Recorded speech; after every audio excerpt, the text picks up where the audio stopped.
मोगाचें भावन म्हण आमकां जिवितांत पासयेसान देवाची येवजण कितें ती आमकां आमच्या जिवितांत मानून घेवंक आमकां आयज जेजू दाखयता.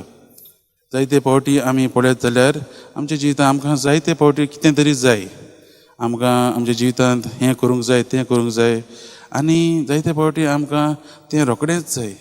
आमकां जाय म्हण तें जाय, आतांच जाय, म्हाका हें आतांच गेलोलें जाय, हें काम आतांच काबार जालोलें जायें.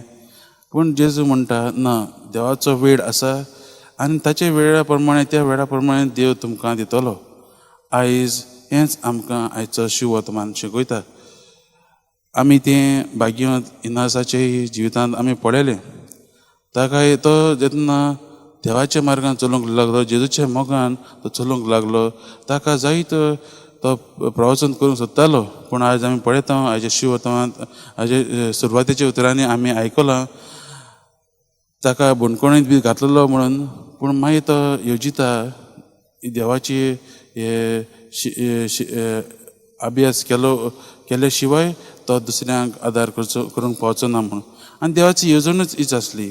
ताणें देवाचें प्रवचनूच मागण्यांतल्यानूच न्हय पूण अभ्यासांतल्यान आनी देवाची आनिकूय समजणी घेवन आनी अनुभव घेवन दुसऱ्यांक ताणें देवाशी हाडूंक हीच येवजण आसलेली.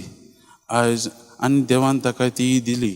आयज आमी ताचेच विनवणेन देवा लागीं आदार मागुया. आमी देवाचें शास्त्र, देवाचें हें पवित्र उतर आमच्या जिवितांत लावंक, ताचेर आमी नियाळ करूंक, तें समजून तें अनुभवून आमी दुसऱ्यांक जेजू परगटूंक आमी देवा लागीं बळ आनी कृपा मागुया, जसो भाग्यवान इनासान केलो ते भशेन. मोगाच्या भावान भयणो, ह्या आयच्या वाचपाचेर नियाळ करता आसतना आनी भाग्यवान सांत इनासाच्या नावेनांत आसतना आमी देवा लागीं कृपा मागुया. आमी जेजूक अदीक आनी अदीक चिटकून रावंक, जेजूक अदीक आनी अदीक ताचे बरोबर रावंक आनी ताकाच अनुभवून आमी तो दुसऱ्यांक दिवंक, जसो भाग्यवान इनासान केलें ते भशेन. हीच जावन दी आमची मागणी आयच्या दिसाक.